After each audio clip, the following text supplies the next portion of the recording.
السلام ورحمة الله وبركاته. إن الحمد لله نحمده ونستعينه ونستهديه ونستغفره ونعوذ بالله من شرور أنفسنا ومن سيئات أعمالنا من يهده الله فهو المهتدي ومن يضلل فلا هادي له. أشهد أن لا إله إلا الله وحده لا شريك له وأشهد أن محمدا عبده ورسوله. يا أيها الذين آمنوا اتقوا الله حق تقاته ولا تموتن إلا وأنتم مسلمون. يا أيها الناس اتقوا ربكم الذي خلقكم من نفس واحدة وخلق منها زوجها وبث منهما رجالا كثيرا ونساء واتقوا الله الذي تساءلون به والأرحام إن الله كان عليكم رقيبا. أما بعد فإن أصدق الحديث كتاب الله وخير الهدي هدي محمد صلى الله عليه وسلم شر الأمور محدثاتها وكل محدثة بدعة وكل بدعة ضلالة وكل ضلالة في النار. Tonight inshallah we continue with علو الهمة and with building determination and building the path and the mentality that will get us to our main purpose and to our most priority and to our cause in this life, and that is Allah subhanahu wa ta'ala. وَمَا خَلَقْتُ الْجِنَّ وَالْإِنسَ إِلَّا لِيَعْبُدُونَ وَمَا أُمِرُوا إِلَّا لِيَعْبُدُوا اللَّهَ وَاعْبُدُوا اللَّهَ وَلَا تُشْرِكُوا بِهِ شَيْئًا.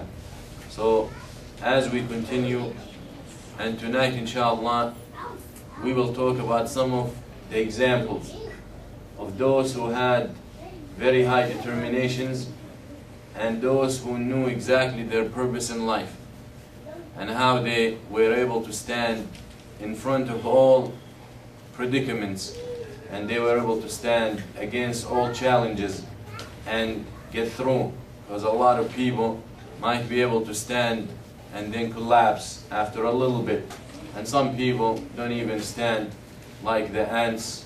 It's been mentioned that the ants went to complain to Sulaiman alayhi salam, and they said, this wind move us right and left and we have no power to stand against it, so talk to the wind. And we know the power that Allah subhanahu wa ta'ala gave to Sulaiman. Talk to this wind so they can leave us alone. So when Sulaiman alayhi salam called upon the wind, the ants started running away. So he said, what's wrong with you? I called them for you. I called this wind for you. They said, why are you running away? They said, if we were alright with this wind, if we were able to stand in front of this wind, we would have not complained to you in the first place.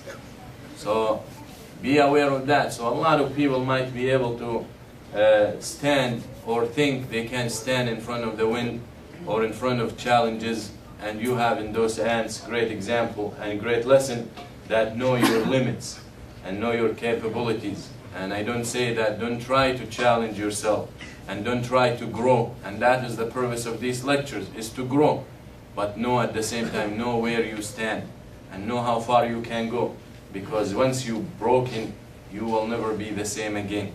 So know how far you can go and take it from there, inshallah.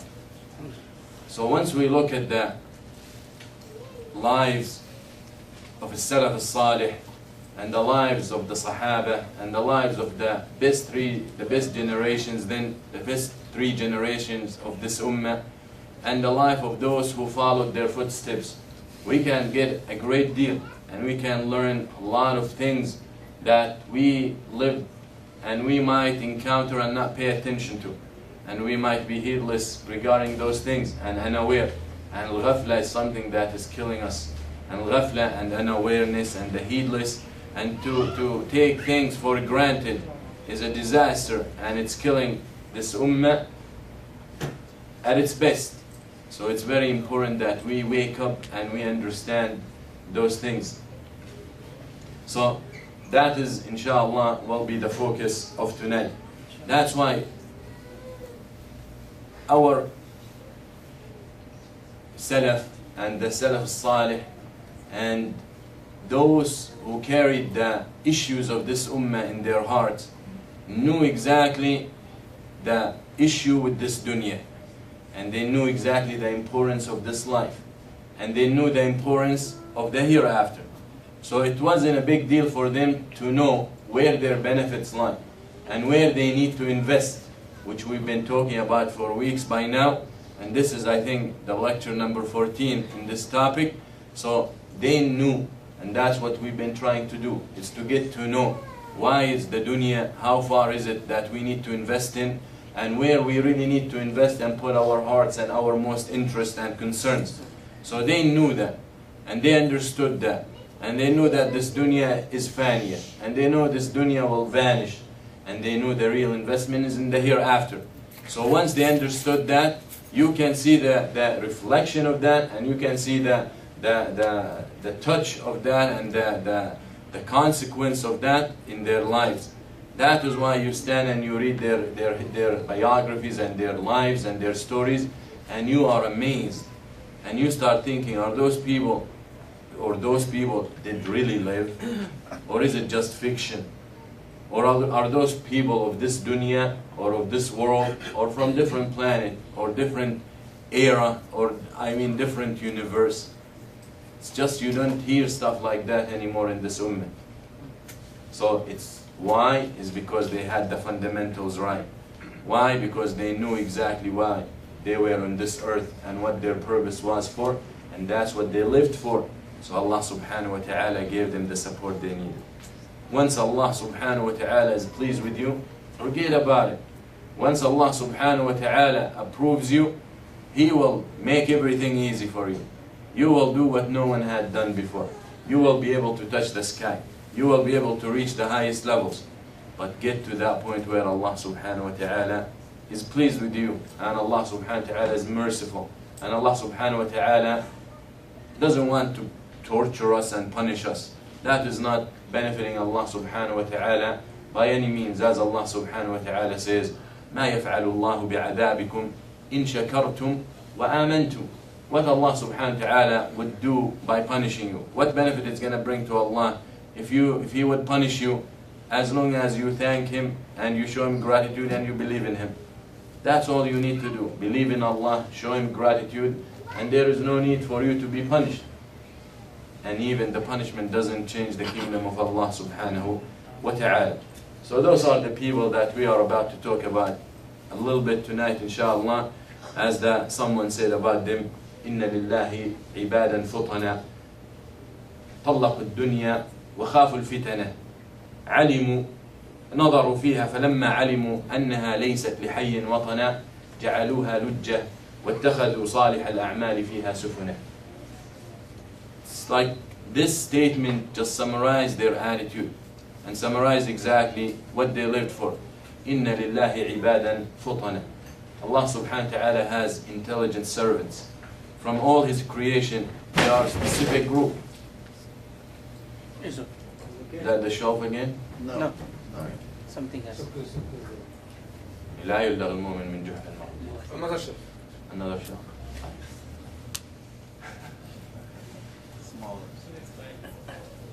So they are servants from amongst the slaves of Allah subhanahu wa ta'ala, so intelligent.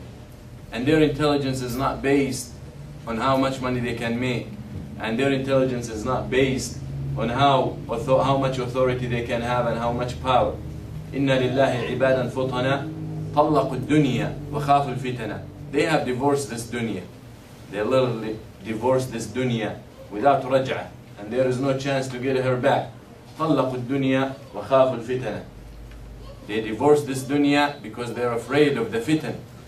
And he who divorced the dunya automatically will get rid of the fitan that comes along with it. Just like a woman. If it's a bad woman, if it's not a righteous woman, if it's a woman who doesn't fear Allah, if it's a woman who doesn't fear Allah subhanahu wa ta'ala and doesn't fulfill her duties toward her husband, then she's a fitna. Even some of the righteous women can be fitna as well, and vice versa. But that is the point. And usually divorce is a solution for a problem. When the person realizes that his wife is taking him to the hellfire, then it's better for him to leave, and it's better for her to leave. يَتَفَرَّقَا يُغْنِ اللَّهُ كُلًّا مِنْ سَعَتِهِ وَكَانَ اللَّهُ وَاسِعًا حَكِيمًا. So it's very important that we understand this statement, that we need to divorce this dunya. And usually with women, they are good women and they are bad women. They are good men and they are bad men. With the dunya, it's bad. Divorce has to take place. If you want to be amongst those who want to reach the highest levels, you have to divorce this dunya. And divorcing the dunya doesn't mean you go and you kill yourself. But divorcing the dunya is taking this dunya out of your heart. Divorce of this dunya, meaning that this dunya is the last on your list. It's not your priority. It's not what you live for. Yeah, things come along. Yes, you enjoy things. Yes, you take advantage of things in this dunya. But that is not what you live for. That is what it means.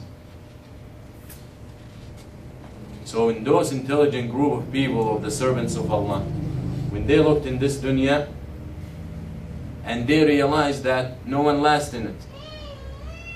No one lasts in this dunya. No one lives forever. They look at it and they took it and they turned it into an ocean. Just imagine. They took this dunya that they just divorced and they turned it into an ocean, like a sea. And you know how the sea takes you up and down. If you walk on the ground, most probably you're always going to walk straight. But in the ocean, you don't know. Bahr Ghaddar. You don't know what you expect. You don't know what it's going to be. Or moody. The sea is moody. You don't know how it's going to behave in the next hour. Alright? And that's why they made it an ocean. They didn't say it's a land. Why? Because the land walking on the earth is easy. You know what to expect most of the time. It's a desert, you walk in the desert. What you expect. Okay? But in the ocean you don't know. In the water you don't. In the sea you don't know what to expect. So you always need to be cautious. You always need to be aware. You always need to be on your toes. Just prepare. Okay? So they turned this dunya into something like an ocean. وَاتَّخَذُوا صَالِحَ الْأَعْمَالِ فِيهَا سُفُنًا. Now they are in the ocean, they need a boat. This boat was the righteous deeds. They are boats, because usually the boat is what's going to get you safety. That's one of the reasons, one of the means. If you don't have a boat, you're going to get tired and you're going to drown in the middle of the ocean. Usually a piece of wood might save it. Might save you. Piece of wood. And sometimes the Titanic won't save you. It's all means. It's not about the size. However, it's one of the means of Allah subhanahu wa ta'ala. If Allah allows, usually this is the norm. So if I'm in the middle of this ocean, if I'm in the middle of this storm, if I'm in the middle of this moody water or sea, I got to have some kind of safety. And that is my righteous deeds. So that's what those people from before us, those who served this deen, those whom Allah subhanahu wa ta'ala gave them the power to spread this deen so easily, were successful. Because they were intelligent. In the sense, they knew exactly why Allah put them here. All of us know that. But they knew and they lived it. They knew and they acted accordingly. They knew and they put it into practice. If I can have all the knowledge in the world, if I'm not using it for my benefits, what's the point? You find professors in universities, and they will be in religious departments, and he maybe memorized the whole Quran and the Hadith. But he's kafir. He's a Jew or a Christian or whatever. What benefit is going to give him?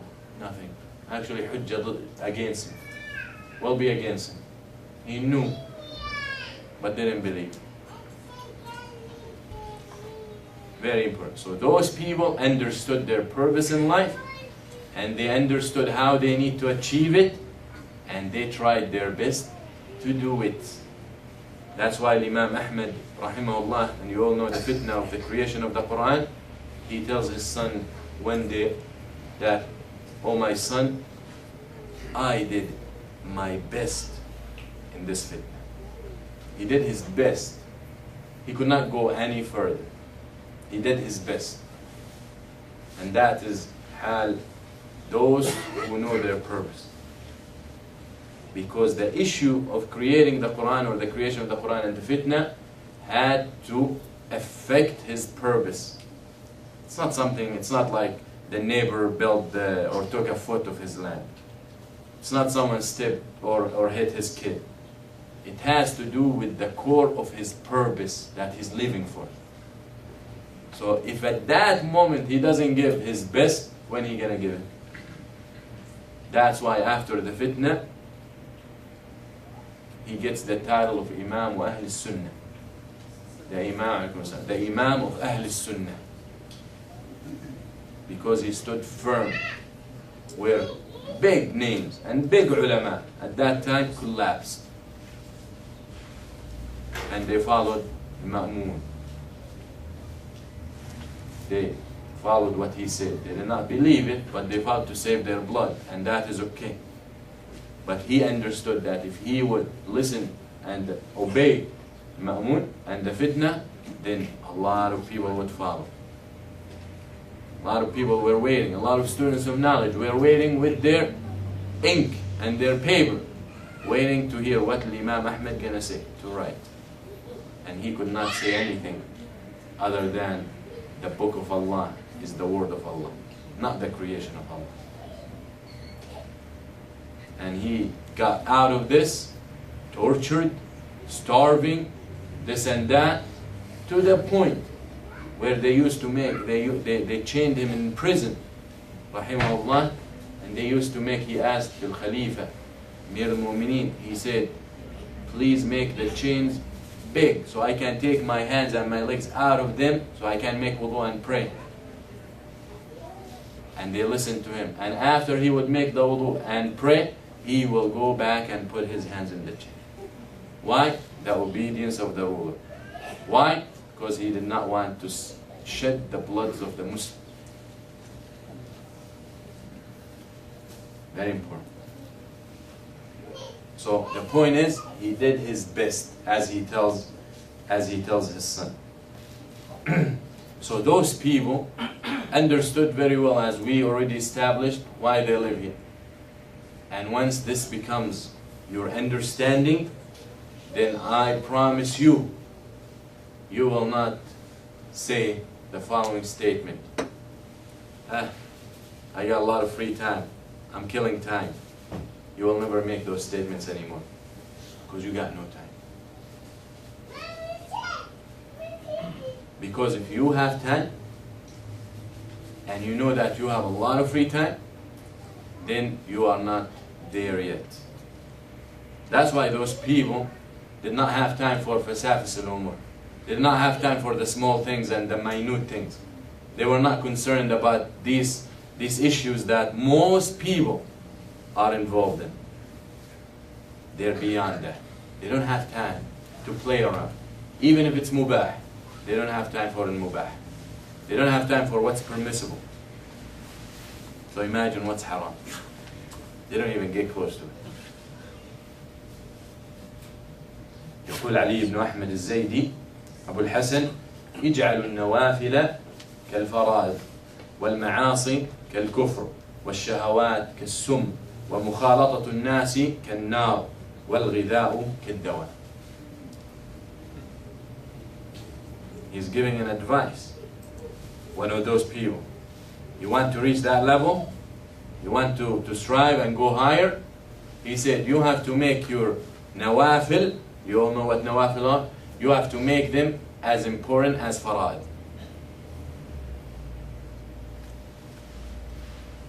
You have to make sins as important as kufr, as dangerous as kufr. So once you look at a sin and you underestimate, it's not a big deal, everyone is doing more. But once you think of any sin as kufr, then I don't think anyone wants to put himself in kufr. وَالشَّهَوَاتِ كَالسُّمْ. And the desires and the temptations and the natural calls or whatever, you have to look at it and consider it poison. No one will put poison in his mouth, in his body. So you will avoid it. وَمُخَالَطَةُ النَّاسِ كَالنَّارِ. And so much socializing like fire. So much getting involved with people is fire at the end of the bottom line. Because most people will not benefit you. That's the sad story. And the sad fact that most people will eat your time and will kill your time. Most people will not be talking, and most people when they socialize, they are not talking about Allah subhanahu wa ta'ala. They are not talking about their purpose. So in other words, they are killing your time. Because you try to be beyond that. You try to so if you spend too much time around people, maybe they will talk about Allah, about their purpose for some time. But most of the time it's not. If we were outside the masajid, the way we are inside the masajid, we will be at this level. But we're not. You see the one of us inside the masjid, MashaAllah, Subhanallah, Quran, Akhlaq, manners, قال الله, قال رسوله. Great. We are not like that outside the masjid. We're not. That's the fact. That means if you are not like that, you are not doing your purpose. As a result, you need to cut down on that. So that's why when I see someone that I know if I stand with him, he will not remind me of Allah. And if I try to remind him of Allah, he will not listen. So from far I will imagine him as a piece of fire. If I get close to him, he's gonna burn me. And that's the fact. If he doesn't talk about Allah, you're going to be talking most probably backbiting and namima and ghiba, and that is fire that will eat your good deeds. So be aware. وَالْغِذَاء كَالدَّوَاء. And food, remember they make nawafil like fara'id, and shahawat like sum, and ma'asi like kufr, sins like kufr, desires like poison, and مخالطة الناس كالنار, and too much over socializing, because it's important to socialize with people. It's important to talk to people, especially the Muslims. It's important, but there are limits.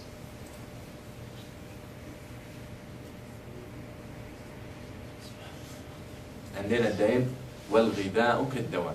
And food, make food like medicine. No one likes to take medicine. So you take medicine because you have to. Unless it's baby medicine. They put so much sugar in it. Before, when we were little, we remember we used to cry when we have to take some medicine. Today you get the medicine for the baby and more. She wants more. Actually, she brings the bottle, even if she doesn't need it. Yeah, flavors and sweeteners and all that. But usually medicine is bitter. No one likes medicine. So food, you want to consider like that. Because food makes you lazy. And if you're lazy, you're not doing what you're supposed to do. So all come back and boils back to the same issue. That is my purpose. That's why these people were like the way they are. That's why they didn't care about anything. As long as it doesn't remind them of Allah, they didn't care about it. They weren't afraid of armies and weapons and powers and numbers. They didn't care. Because they knew exactly what they want. They live for Allah. They wait to die so they meet the one they love. So why would they afraid to be killed? If that is the way that's going to bring them to their love. Allah subhanahu wa ta'ala. قل عبد القادر الجيلاني لغلامه. عبد القادر الجيلاني, one of the أئمة أهل السنة. And forget about those Sufiya and Qadiriya and all these groups and Tariqa and Naqshbandi and all these nonsense, and they claim to be followers of this man minhum bara. This man has nothing to do with them, and if he was here today, he will be the first one to criticize them and maybe fight them. Just like Ali bin Abi Talib. If he was alive today, he will be the first one to fight the Shia, those who claim that they love him. It's the fact. You can go and call my father back in Jordan and complain. That's what happened. I gave a khutbah one time in one of the masajid, and I made dua for the people of Sunnah in Iraq. 2 hours later, I get a call from my father in Jordan that the Shia are complaining about you, why you didn't make dua for them. So don't make dua like that anymore. I have to obey him. But he told me not to make dua, so I understood it in that masjid.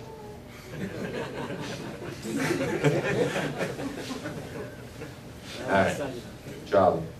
So يقول عبد القادر الجيلاني, like Ibn Taymiyyah رحمه الله, he said, this is عبد القادر الجيلاني, one of أئمة أهل السنة, يقول لغلامه, يعني one of his servants, لا يكن همك ما تأكل وما تشرب وما تلبس وما تنكح وما تسكن وما تجمع، كل هذا هم النفس والطبع، فأين هم القلب؟ همك ما أهمك، فليكن همك ربك عز وجل وما عنده. Very simple. He says, don't make your concern what you eat, what you drink, what you wear, who you marry, where you live, and what you collect. He said, all these are the concerns of the self, of the body. Then he says, where are the concerns of the heart? همك ما أهمك. Usually what concerns you is what's important to you. If something is not important, you will not be concerned about it. You won't even care. So usually when you're concerned about something, about someone, about an issue, because you care, because it's important. So he said, فَلْيَكُنْ هَمُّكَ اللَّهَ عَزَّ وَجَلَ. So if this is the right understanding, that what concerns you is what's important to you, then make sure that what you're concerned about is Allah subhanahu wa ta'ala and what He has for you. Alright? Very simple. No explanation.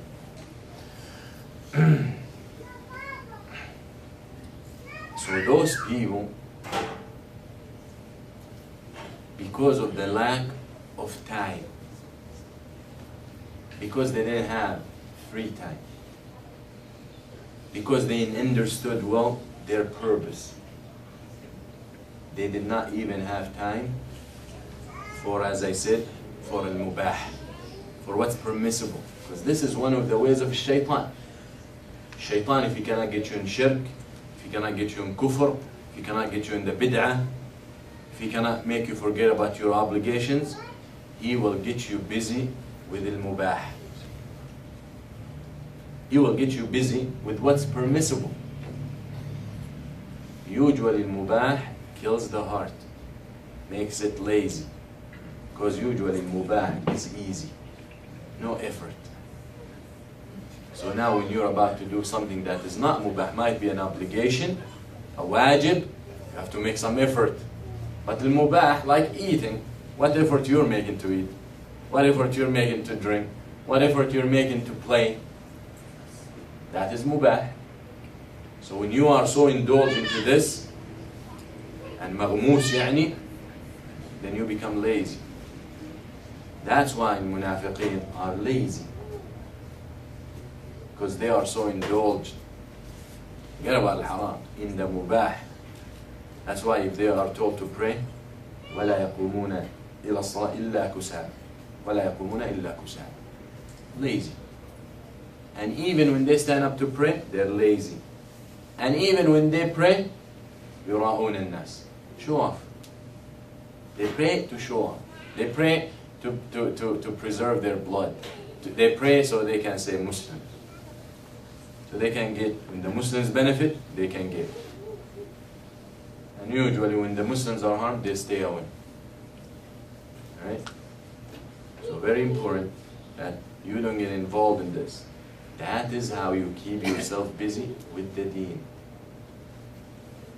There are things that permissible, and doing them is not a condition that you will not reach these highest level. We're not saying if you do these things, you will never reach that. However, you don't do them because you are taking that path. Because most people do them. So once you are on the right path that we are talking about, you will avoid them. Maybe it sounds a little philosophical and complicated, but this is the reality. Because they did not have time for it. Because all their time was to gain points. Points. Mubah doesn't give you points, especially if you don't have the right intention. Because most of us eat and drink without intention, and sleep without intention. So it will not give you points. They are busy to collect points. The more points they have, the closer they get. Very important. That's why Layth ibn Sa'd, one of the ulama, the great ulama of this ummah, one of the other imams, when he was about to do something mubah, something okay, permissible to do, Yahya ibn Sa'id al-Ansari, one of the a'imma of this ummah, told him, لا تفعل فإنك إمام ينظر إليك. He said, don't do that. You are an imam, people look up to you. Even with the mubah. So there is a path, once you take it, mubah, not legally, shar'i, but figuratively mubah becomes haram. Why? Because when people look at you, they're going to say, if he does it, that means it's okay. Or maybe some of them will say, that means it's good, and I will be rewarded for it. So be aware of that. قال الإمام محقق ابن القيم رحمه الله وقال لي يوما شيخ الإسلام ابن تيمية قدس الله روحه في شيء من المباح هذا ينافي المراتب العليا وإن لم يكن تركه شرطا في النجاح. So Ibn al-Qayyim wanted to do something mubah, something okay, permissible. So his teacher Ibn Taymiyyah rahimahullah said, this doing such thing is against the highest levels that you're trying to reach. It just doesn't support it. They don't waste their time because they don't have enough time. So if they're going to end up doing mubah after mubah after mubah, they are wasting time where instead of doing that mubah, they can do things that will raise them up. Alright? Very important. That's why Yahya ibn Yahya, a young man who traveled from Spain, from Al-Andalus, to Medina, to Imam Malik, to learn from Imam Malik. To learn from Imam Malik. And he spends years. So one day, the students of knowledge around Imam Malik sitting, and someone comes into the masjid and screams, the elephant. Feed. Someone brought an elephant to Medina. I don't think they had a circus, but someone brought an elephant. So, and there's no elephants in Medina. Those are students of knowledge most of their time in the masajid. So they all left Imam Malik to go see the elephant. Something strange. So Imam Malik looked at Yahya ibn Yahya and he said, why don't you go and see the elephant? You guys don't have elephants in Spain, in Al-Andalus. فقال يحيى ما جئتك من الأندلس لأنظر إلى الفيل ولكن جئت لأنظر إليك. He said, I didn't come all the way from Al-Andalus to look at the elephant. I came to look at you. عجب ذلك الإمام مالك. So Imam Malik rahimahullah loved that from him. Even he called him عاقل أهل الأندلس. He gave him a title. He said, the wise of the people of Al-Andalus. Yahya ibn Yahya. Know their purpose. Looking at the elephant, nothing haram. Nothing wrong with that. Alright?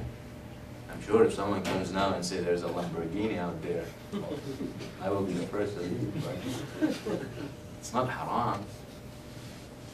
but it's just they didn't have time for that.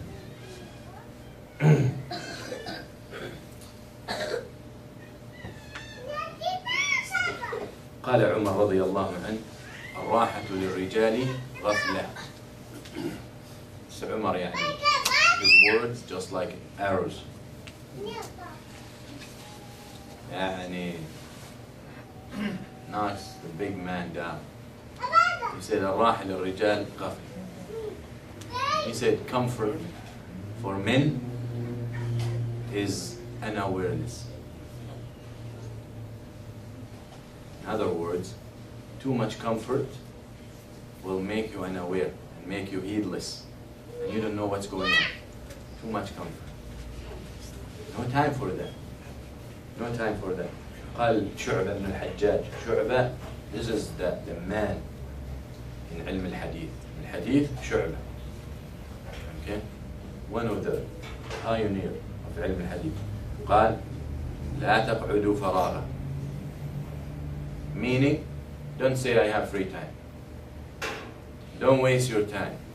Don't say, oh, I got nothing to do. So you go and you spend it in what doesn't benefit you. Doesn't harm. Forget about the harming and the haram. Doesn't even benefit you. لا تقعدوا فراغا فإن الموت يطلب. Don't waste any minute because death is running after you. Death is right there.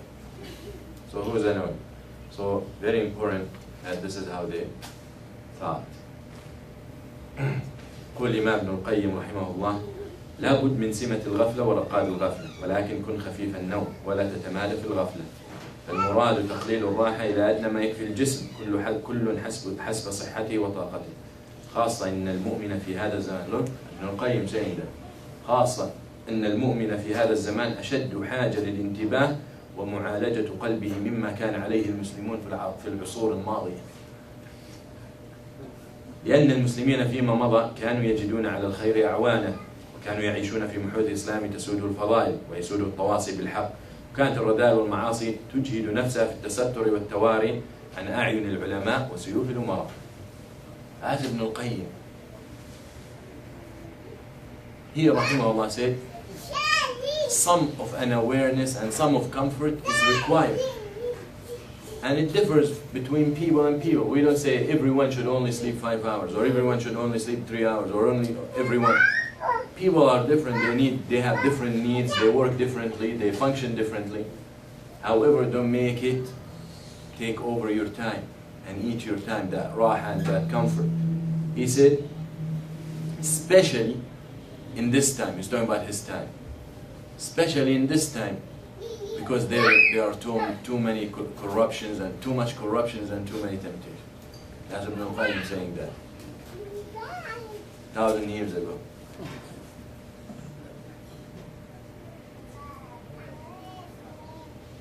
So what we should say? If Ibn al-Qayyim is today here, what would he write? I speak Huh? I speak corruption. He said, because Muslims in the past used to have support from the Imam, from the Amir, from the ulama, because the ulama were so close to the leaders and to the umara. So when they see corruption, the Amir will go and deal with it. If they see haram, the Amir will destroy it. The ulama tell him, this is what you need. Well, the people of haram and the people of corruption and the people of ma'asi used to make their best effort to keep it hidden. Why? Because they want to save themselves or the sword of the Amir. Alright? So be aware and look at our situation these days. So in other words, we live in this temptation and we live in this life and we live in this world, and corruption comes from everywhere. Everywhere, in your house, in the street, in your job, even some of the masajid have corruptions in them and fisq and ma'asi, you know, everywhere. So you become, and you want to reach that high level we're talking about, so you become, if you think about yourself, the situation of the rocket. You know, these rockets they send to space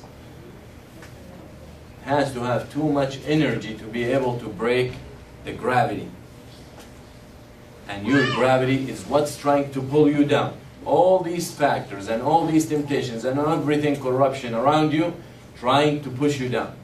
So the more you want to break out, the more energy you need to break out of such thing. And this energy is the himmah and the determination that we are talking about. The higher you have it, the more sincere you are, the stronger you are, the tougher you build your determination and your goals and understand your purpose, the easier you're going to be able to break out of this gravity of mass. So be aware of this. Sure. One of the major factors and one of the major fruits of building such determination and having such understanding is it gave them izzah. It gave the Muslims honor. He understands why he's here for. He understands where he wants to be. He understood how he needs to do it. And he understood he has to deal with the risk. There must be risk. So as a result, he was honorable. He didn't care. He wasn't scared of anyone but the one who created him. Because anyone and anything gonna stand in his way to reach that goal, if he gets scared of it, he will never be able to cross. Right? So if there is a wall between me and my goal, and this wall I'm gonna come in front of it and say, wow, it's too high, wow, it's too thick, wow, it's too tough, I'll never be able to cross it. That's why those believers and those people, the Sahaba and those who follow, when they have that izzah and that honor, nothing stood in front of them. Nothing. Not Kisra, not Iraq, not the armies of Rome, not the armies of Persia, not even China. Nothing. Because they were confident of Maw'udillah. They were confident of the promise of Allah subhanahu wa ta'ala. That's why Umar bin Khattab radiyallahu anhu, he comes to take the keys of Bayt al-Maqdis, of al-Quds. Take the keys from the Christians without war. They submitted. They turned in that city that is now the brothers of the pigs and the monkeys trying to destroy the Masjid al-Aqsa, and every Muslim needs to be aware of that. And if you are someone saying, this is not my issue, the issue of the Arabs or the issue of the Palestinians, we are not talking about you in here. These people we're trying to build, you're not one of them. There is no hope in you. You're saying this is the issues of the Palestinians. Even if the Palestinians themselves made it their issues, that doesn't give you the right to abandon the issue. Because it's wrong, it's wrong in their behalf to make it such. And that is what the enemies want. They want the Palestinian issue and the issue of Bayt al-Maqdis and Masjid al-Aqsa and Jerusalem and Quds and Palestine, the land of Palestine. They want it to be an issue of the Palestinians. Or the furthest, the issue of the Arabs. That's why, have you heard in the peace treaty between Israel and concerning Palestine, they said with Pakistan, or they said with that, even some Arabs who are further from the region, they don't even sit with them. Why? Because they want to limit the issue to those people. That's a problem. So very much the people they talk to are the people who have borders. So in other words, Israel has peace treaty with Egypt, Syria, Lebanon, and even forget about Lebanon, Syria and Jordan. What they want? They're protecting their borders. That's what they want. Protection. They want to protect their borders. That's it. With Lebanon, not No, because I said no Lebanon because Hezbollah is taking care of that. They're protecting the northern borders of Israel, what they call Israel. Such thing doesn't exist. So they don't even care about negotiating with the Lebanese. So the issue is, make it a Muslim issue, Aqidah issue. That is the first Qibla. The first Qibla of the Muslim is Al-Quds, Bayt al-Maqdis, Masjid al-Aqsa. The second house of Allah to be built in this earth, Masjid al-Aqsa, after Bayt al-Haram. So as a Muslim, you make it a priority. So when Umar radiallahu anhu went to take the keys from the Christians, he went with his slave on his camel. They alternate. One camel, Amir al-Mu'mineen. So sometimes he'll walk and the slave will ride. Sometimes Umar will ride and the slave will. So when it was to get to the city, it was the turn of Umar to walk. And they came into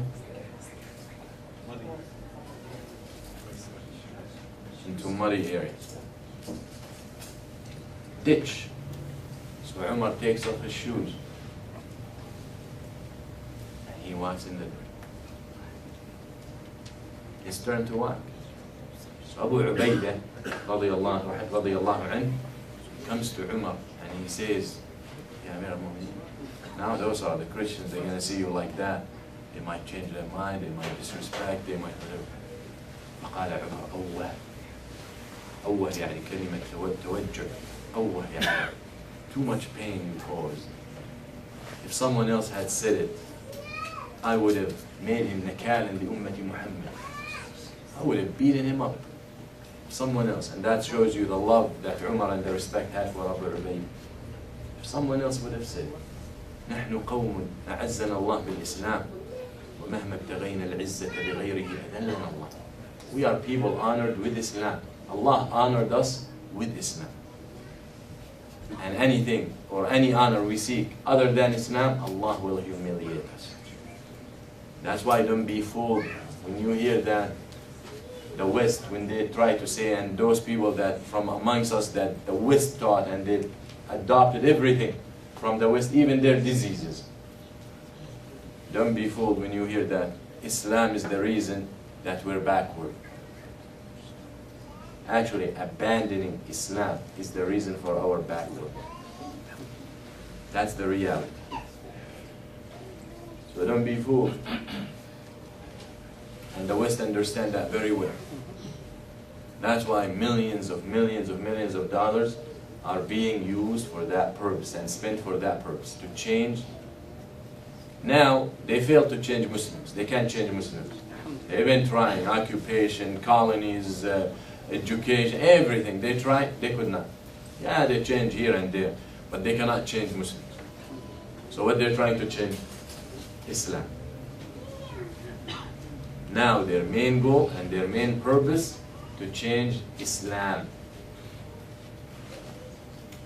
I don't know if I mentioned here, but I mentioned somewhere else that you want to know about that, read a report prepared by Cheryl Bernard. It's an organization called RAND, R-A-N-D Corporation. This organization works for the benefit of the Pentagon. What they do is they do research about people, about religion, whatever, and they provide the information to the Pentagon to know how to deal with such people they are concerned about.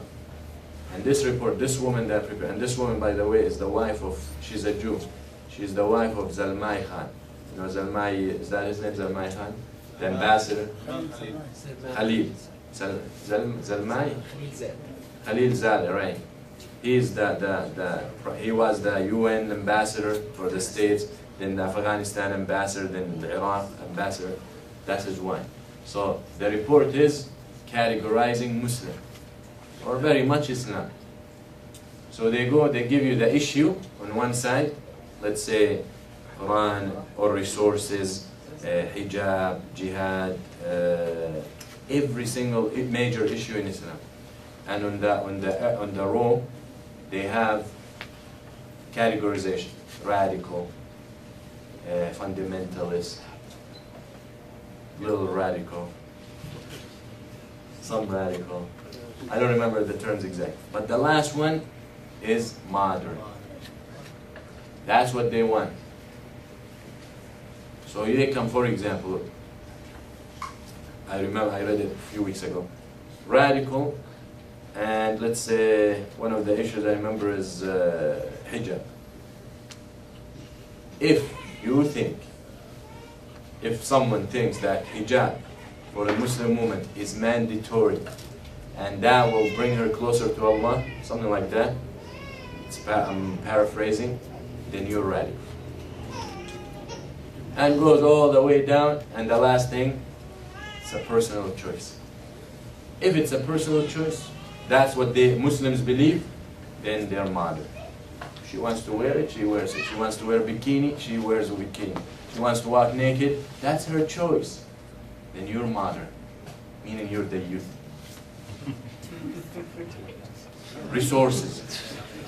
Resources, something like we believe, if you believe that Quran and Sunnah is the two major resources in Islam, Yes. of tashri', then you're radical. You're radical. That's what they're telling us. So, and I think there are 4 more between radical and modern. So even if you try your best to be modern, most probably you're going to end up fundamentalist, baby radical, I don't know what it is. That's the fact. So 99%. So as a fact, if this is what 99% of the Muslims believe, and they will end up in the first 2 or 3 categories, which the first 5 categories are not recommended, that's not what they're trying to see. So they are not trying to change Muslims anymore. What they're doing is changing Islam. It's very interesting paper. I recommend every Muslim should read it. Okay, and if someone volunteers can go print it out and bring copies. It's very, very interesting. I made a comment the other day in ICBR. I said, all that money that they're spending to change Muslims and Islam, I said, if they take all that money and just give it to the Muslims, we will like them more. Don't you think? Maybe we will like them a little bit. Billions of dollars for this. But they can't. They can change some individuals, they can change people, they can change countries, they can change leadership. But this deen of Allah is protected by Allah. That's it. That's what we believe. Their problem is they don't see. Our Lord said He's gonna protect this deen. Who are you to change it? Alright? No one can. No one can change this deen. So this is the honor, as Umar tells Abu Rubayh. We are people, nothing, worth nothing without Islam. And this is actually, if you look from environmental and bia, that is the fact for most Muslims where they live, okay, the Arab world and that region of the world. They cannot be in between. Usually he's either lazy, and doesn't do anything in his life, or religious and serving the deen of Allah. He cannot be in between. You look in Americans, for example, Europeans, he works 40 hours a week or whatever. Is that full time in Europe too? Or 50 hours? 40.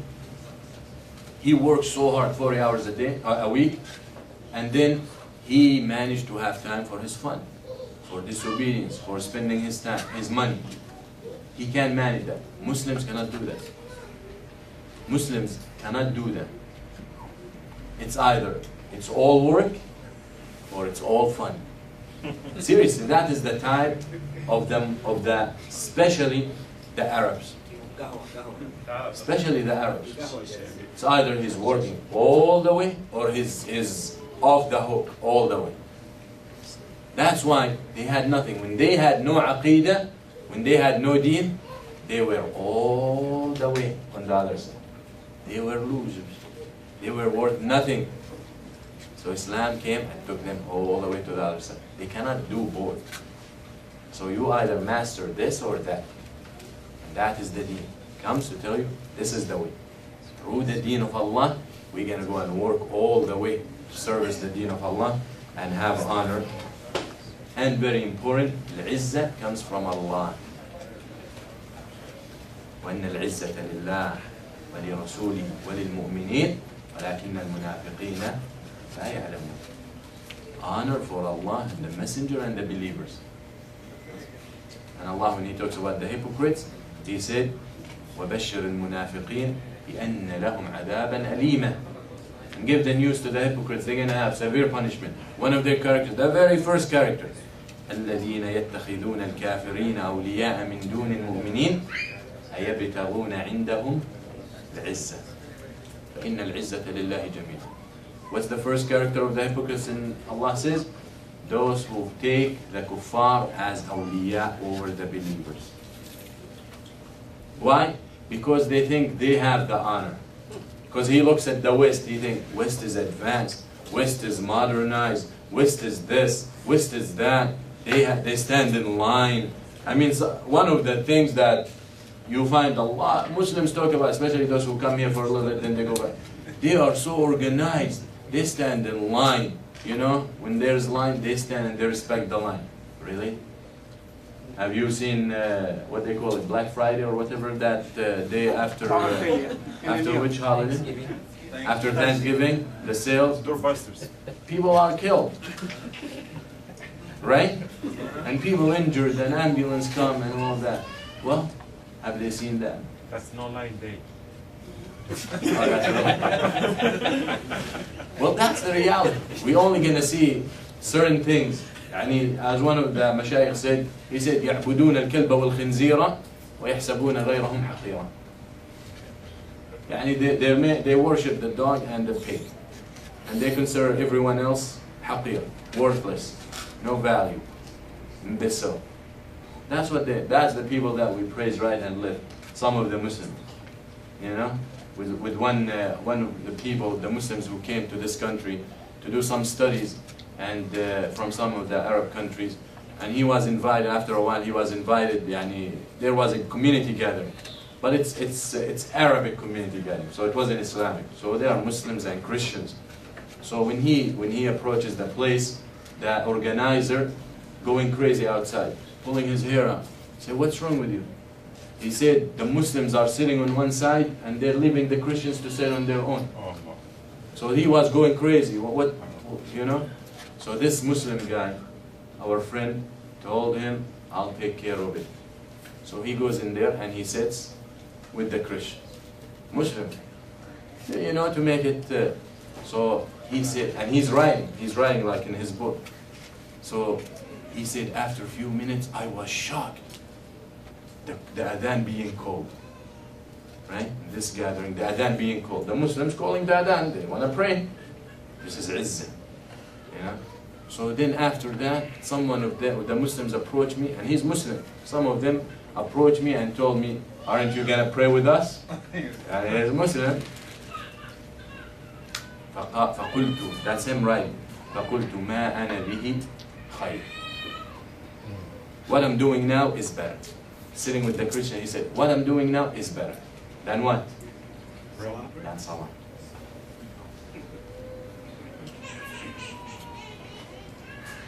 So that, they are Muslims like that. Are they Muslim? Allahu A'lam. So al-Izzah from Allah subhanahu wa ta'ala. And that is very important. And I finish with this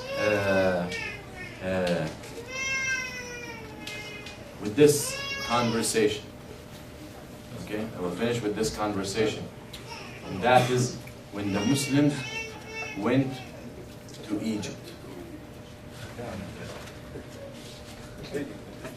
In the conquering of Egypt and bringing Islam to Egypt, listen to the conversation that took place between the ambassador of the Muslim and the king of Egypt, Muqawqas. Alright? Listen. The Muslims sent few men, 10 men, I think, to meet Al-Muqawqas, the king. Listen to the honor, to the king of Egypt. And you know they're Christians, right? So, the leader of the Muslims, or this delegate, is Ubadah ibn Samit. You all know Ubadah ibn Samit, right? One of the Sahaba. The deal with Ubadah ibn Samit, he was black, dark. Not every black is African American. Muslim anyway. That's the fact. Like one brother was, he's Moroccan, but he's dark. And he was, I don't know, he works in one place, and the conversation, a customer came and this and that. And he was telling him like, I'm not talking about you, you're like African American. Huh? The guy's Moroccan. But because he's dark, that's it, he's African American. Ubadah ibn Samit was dark, really dark and big man. So when Muqawqas saw him, when the group of Muslims came to negotiate with them, when he saw him, he freaked out. And he said, I am not talking, he tells his translator, I am not talking to this man. You know why? Because he thought the Muslims are Amr ibn al-As who sent Ubadah. He thought it's disrespectful that he sends him a black man to talk to him. So from this, you know the difference in attitude between the Muslims and the non-Muslims, and that is the clear sign of victory. They are shaking and they have no even principles, moral principles. So he thought, he's humiliating me. And of course he got scared of him. You know? Huge, big man, very, very dark. So he said, I don't talk to him. I want to talk to someone else. Now there's a delegate and there's a قل مقوقس نحو عني هذا الأسود وقدموا غيره يكلمون. He said, get away from me this black man and bring me someone else to speak to me. So who else gonna speak to them? From the group, right? فقال الوفد. Now all of them speak. The people who came with Ubadah ibn Samit. They said, إن هذا الأسود أفضلنا رأيا وعلما وهو سيدنا وخيرنا والمقدم علينا وإنا نرجع جميعا إلى قوله ورأيه وقد أمره الأمير دوننا بما أمر وأمرنا ألا نخالف رأيه وقوله. They said, now those are maybe Arabs, most of them light skinned. They said, this black guy, now they tell the king, he wants to talk to one of them instead of Ubadah. They said, this man is the best of us and the most knowledgeable of us and the wisest amongst us. He's a man, he's our master, the best of us, and he has preference over all of us. Look how they're praising him. وَإِنَّا نَرْجِعُ جَمِيعًا إِلَى قَوْلِ وَرَأْيِ. And we all gonna submit to his opinion. And Amir al-Mu'mineen, or Amir, the one who sent us, put him in charge of us. So we gonna obey what he said. So you wanna talk to the best of us? That is the best. Honor, izzah. Okay. Then they said, إن الأسود والأبيض سواء عندنا لا يفضل أحد أحدا إلا بفضله وعقله وليس بلونه. They said, the white and the black are equal for us. In our religion, the black and the white are equal. And no one is better than anyone else except with his mind and his heart and his knowledge. And his knowledge. Color has no difference in our eyes. So, قال عبادة, now the king Muqawqas said, okay, we'll listen to him. That's what they say about him. Alright, we'll listen to him. قال عبادة, now إن في من خلفت من أصحابي 1000 رجل أسود كلهم أشد سوادا مني. So now Ubadah ibn Samit saw that this king scared of black people, of very dark people, dark black people. So he tells him, the army I left behind has 1,000 black people like me. Actually, even all of them are darker than me. Mental war, psychological war. وإني ما أهاب 100 رجل من عدوي لو استقبلوني جميعا. And I don't care about 100 of my enemies if 100 of soldiers of them stand in front of me. I don't even fear them. He's telling him, you're scared of one of us. You bring me 100 of yours, I won't be afraid. Destroying him. Izzah, honor. Who would do that today? They go and they shake hands with Hillary and they kiss her. All right. وَكَذَلِكَ أَصْحَابِي وَكَذَلِكَ أَصْحَابِ. And all my part, all of us, we are not scared of anyone. Bring us 100, each one of us, we lead them alive. وَذَلِكَ إِنَّمَا رَغْبَتُنَا وَهِمَّتُنَا فِي الْجِهَادِ فِي اللَّهِ وَاتِّبَاعِ رِضْوَانِ. Because all we care about is to strive in the way of Allah subhanahu wa ta'ala and to seek the pleasure of Allah subhanahu wa ta'ala. وليس غزونا عدونا ممن حارب الله لرغبة في دنيا ولا طلبا للاستكثار منها. We don't fight because we want the dunya. We don't fight because we want money. We don't fight because we want to get rich. لأن غاية أحدنا من الدنيا, and this is what we're talking about, knowing why you live. لأن غاية أحدنا من الدنيا أكلة يسد بها جوعه بليله ونهاره وشملة يلتحفها. Because all we want from this dunya, the one of us, all he wants from this dunya is enough food to eat his day, to suffice him his day and his night, and a piece of clothes to cover him. That's the one of us. That's how he's telling Muqawqas. That's how we think. That is this army waiting. That's how they think. لأن نعيم الدنيا ليس بنعيم ورخاؤها ليس برخاء إنما النعيم والرخاء في الآخرة. Because the pleasure of the dunya is not a real pleasure. And comfort in the dunya is not real comfort. The real pleasure and the real comfort is in the akhirah. He's telling the king. That's what we've been talking about. وبذلك أمرنا الله وأمرنا به نبينا. And this is what our Lord Allah ordered us to do. This is what our messengers ordered us to do. وعهد إلينا يعني الرسول ألا تكون همة أحدنا من الدنيا إلا ما يمسك جوعته ويستر عورته. He said, and he took an oath upon us, from us, that all we should care about, some food that keeps us alive, and some clothes that cover our awrah. That's all we care, and that's what we promised our Prophet. وتكون همته وشغله في طلب رضوانه وجهاد عدوه. And all we make the effort and all we strive for is to fight the enemies of Allah and to please Him at the end. That's what He gave it clear. I mean, bring me someone who can talk like that. Izzah, honor in Islam and in the deen of Allah. Doesn't stop here. Then Muqawqas told the people, his advisors and all that. He said, هل سمعتم مثل كلام هذا الرجل إن هذا وأصحابه قد أخرجهم الله لخراب الأرض. Muqawqas tells his people, his advisors, have you heard someone speaking like that? This man and the people with him, Allah sent him to destroy and to spread havoc in the earth, to spread corruption in the earth. After what he told him, he said, Allah sent him to spread corruption in the earth. That is the deal. See, one of the Salihin,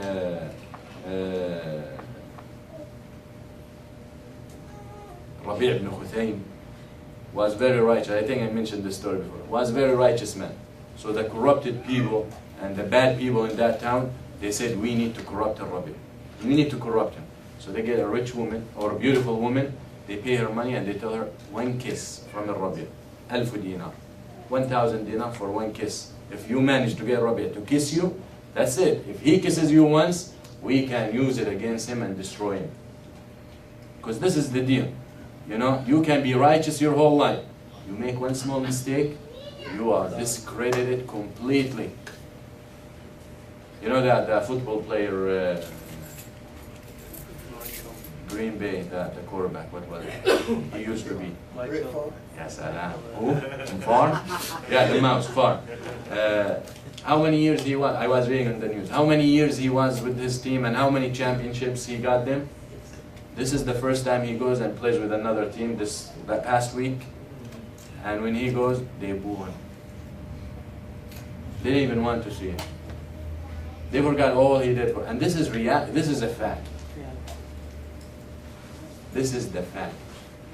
Because if you take this path, you need to be so careful and so cautious. So Rabi' ibn Khuthaym, get a kiss, you get 1,000 dinar. And by that kiss, they destroy Rabi'. So when she exposed herself for Rabi', he started reminding her of Allah in the middle of the night. Beautiful woman exposes herself for this young man in his 30s. All right? He tells her what would happen to you if you catch a fever to your body, this beautiful body, what it looks like. What will happen to you if the angel of death comes to take your soul like that? What will happen to you if the angels come to ask you in the grave? What will happen to you if you stand before Allah to ask you about it? So she screamed and she ran away and she repented to Allah to the point where she was called the worshipper of Al-Kufa. You know what those people who sent her to corrupt Al-Rabi' or to get the case said? They said Al-Rabi' corrupted her. أفسدها الربيع علينا. Rabi' corrupted her. Alright? That is the world we live in. So this is Muqawqas. After he heard all this, he heard a man telling him, we're here to fulfill the promise of Allah. Allah wants us to spread His Tawheed and His Deen. That's all we care about. We don't care about the dunya. We don't care about money. All we need, little food to eat and some clothes to cover our awrah. Why would you think someone who thinks like that wants to destroy and spread corruption and havoc? فقال مقوقس. Now مقوقس wants to talk to عبادة. قال أيها الرجل الصالح. Okay? He addressed him, you're a good man, whatever. قد سمعت مقالتك وما ذكرت عنك وعن أصحابك ولا عمري ما بلغتم وما ظهرتم على من ظهرتم عليه إلا لحبهم الدنيا ورغبتهم فيها. He tells him, I heard what you had to say. And I heard about how strong and how brave you are and your friends. But the only reason you were able to defeat other people and to take over other people, because they loved the dunya so much. So now he's using the same. They loved the other people you were able to defeat, they loved the dunya. And they were attached to the dunya. That's why you defeated them. Then he said, وَقَدْ تَوَجَّهَ إِلَيْنَا لِقِتَالِكُم مِّن جَمْعِ الرُّومِ ما لا يحصى عدده قوم معروفون بالنجدة والشجاعة لا يبالي أحدهم من لقى ولا من قاتل وإنا لنعلم أنكم لن تقدروا عليهم ولن تطيقوهم لضعفكم وقلتكم ونحن تطيب أنفسنا أن نصالحكم على أن نفرض لكل رجل منكم دينارين ولأميركم 100 دينار ولخليفتكم 1000 دينار فتقبضونها وتنصرفون إلى بلادكم قبل أن يغشاكم ما لا قوام لكم به. Look, and it's stupid. Good deal. He tells him, the only reason you defeated other people because they're weak and they love the dunya. And we are waiting for an army from Rome. Soldiers that their service is to fight. They are created to fight. All they know what to do is to fight. And they are brave and they are strong. And they're this and this and this and that. No one stands in front of them. And if you want, we will give you 2 dinar, each one of you. And we will give your Amir 100 dinar, Amr ibn al-As, and we will give your Khalifa, Umar, 1,000 dinar. And then you just go back to where you came from. That's what he tells him. فقال عبادة يا هذا لا يغرن نفسك ولا أصحابك ما تخوفنا به من جمع الروم وعددهم وكثرتهم وإنا لا نقوى عليهم فلا عمري ما كان هذا بالذي تخوفنا به. He said, listen. Now when he addressed him, when Muqawqas addressed, he said, oh good man, you're a good man. Now he tells him, he uses that proverb, not even his name, not even king, not his title. He said, you, يا هذا يعني you. That's what you. I'm talking to you. يعني disrespect. That's it. Now it's honor. يعني you disrespected me by telling me take 2 dinars and go. That is disrespect. Doesn't matter how much you praise me in the beginning and then at the end you tell me here is two pennies, just go. So he said, you don't be fooled by yourself and don't be fooled by those men that you are trying to scare us off. Those people that coming to. Wallahi, this is not something you scare us with. That's it. That's the boundary. You don't scare us with men. وَلَا بِالَّذِي يَكْسِرُنَا عَمَّا نَحْنُ فِيهِ. And don't scare us of anything that gonna try to take us or to break us away from what we're trying to do. إِنَّ قَتْلَنَا عَنْ آخِرِنَا كَانَ أَمْكَنُ لَنَا فِي رِضْوَانِهِ وَجَنَّتِهِ. He said, killing all of us, is that what we want? He tells him, killing all of us is what we're looking for. Now he tells him, though all this army is coming to kill you, he tells him, that's what we want.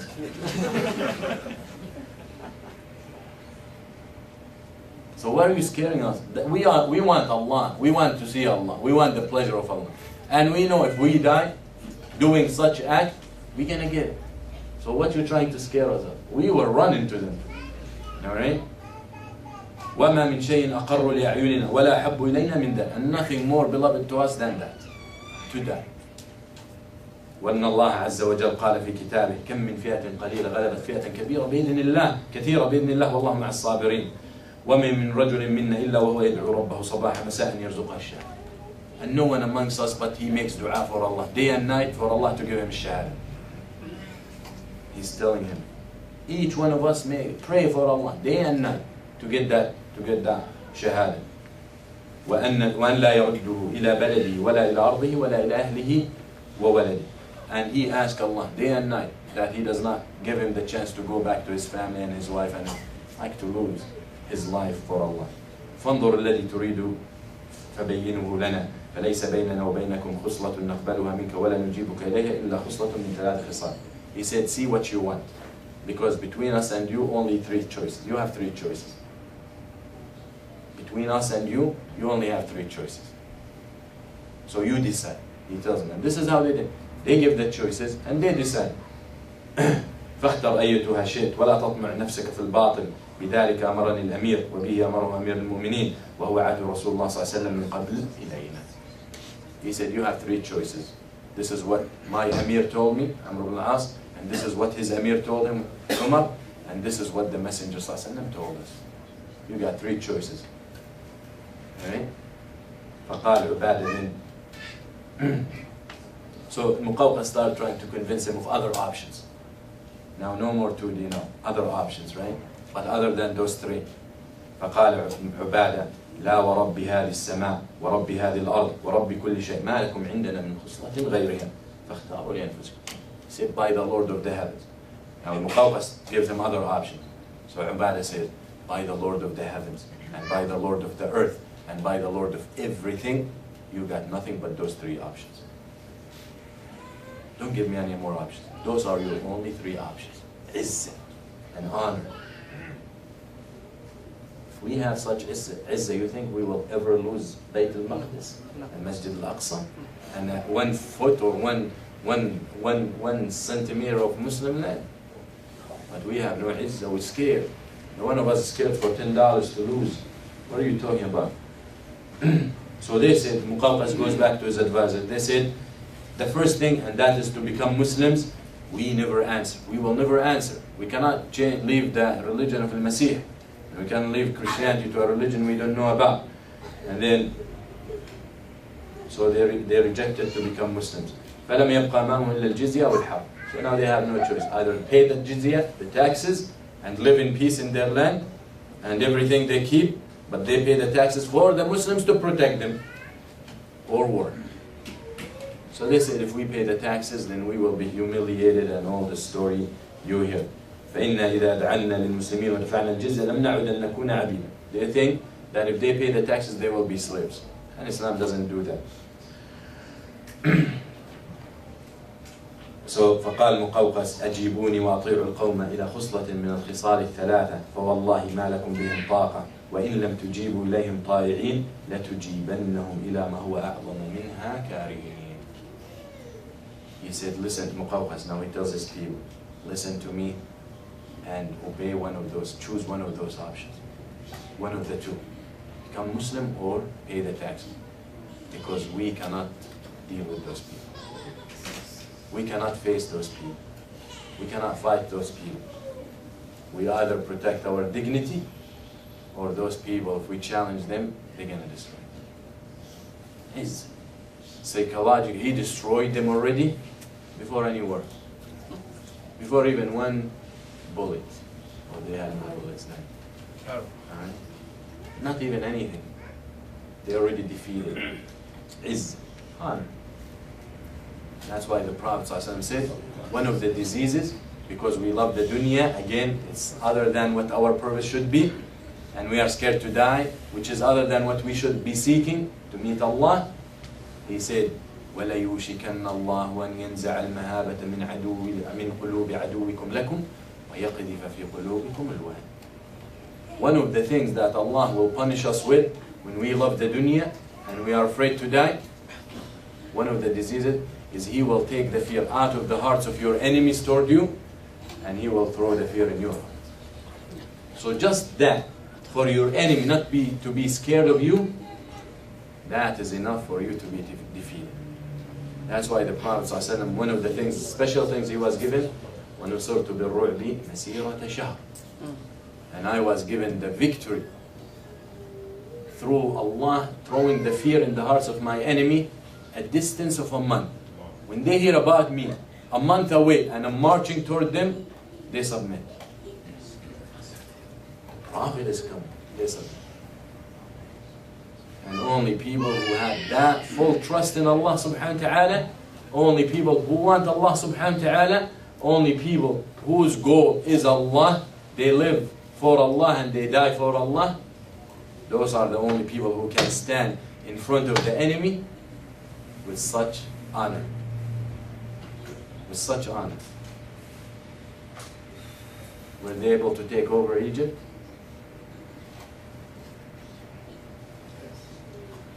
Egypt has 80 million, most of them 95% Muslim.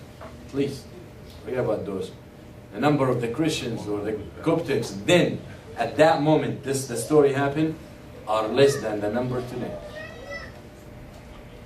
And how many Muslims were left in Egypt? 500. 500 became 80 million. And maybe then there were 10 million or whatever of Coptics. There are how many millions today? Less than that. And don't think that those 500 reproduced to become 80. It's impossible. It means those people became Muslims. You see those Coptics, and those Coptics are Orthodox, and they were torturing and they were oppressing their brothers, the Catholics. And when Islam came, it gave justice to the Catholics. Gave them justice. The money that was taken out of them with no rights, the Muslims found them and gave it back to them by the order of Umar. That's what Islam brings. Islam doesn't bring corruption. That is what the West knows well. They know the only thing that's challenging them is the religion of Islam. They're not worried about Buddhism, and actually they bring Dalai Lama everywhere, wherever. They're not worried about Hinduism. They're not worried about anything. Islam. Why? Because Islam is a way of life. Because Islam brings justice to people. You know, they talk about, you heard the guy who was put in jail for 15 years for rape. I don't know if you guys heard about him in New York. For 15 years he was in jail. And he was going under counseling and this and that. Then they released him. I don't know how long it's been since he was released. By coincidence, so far, as of yesterday, they found 11 raped and dead bodies in his apartment. After his release, he killed all those people. 15 years. Wasting 15 years on him. Investment of 15 years and counseling, and he comes out worse. Then now they're gonna take him, and they so far they're charging him with 5 of those 11 kids. Really? 5? They found the 11 in his apartment, and they're only charging him with 5. And what they gonna do? He gonna be in jail For another 20 years at least. for what? Why such person is not just? They don't understand. They think that is human rights. Human rights? What's about the human rights of those 12 other people who were killed? But they don't. It's hypocrisy, and it's all whatever. So inshallah we stop here. I'm sorry for making it long, because I won't be here next week or for the next 3 weeks, inshallah. I'll be leaving next week for Hajj, inshallah. We ask Allah subhanahu wa ta'ala to give us tawfiq to be able to get there and to finish the whole thing. So I will miss all of you for those few weeks, and I pray to Allah subhanahu wa ta'ala to give you that opportunity very soon for each one of you. And very fortunate that I will have to see this guy there, so he will remind me of this. So أقول قولي هذا واستغفر الله لي ولكم وصلى الله على محمد. جزاكم الله خير. السلام عليكم ورحمة الله.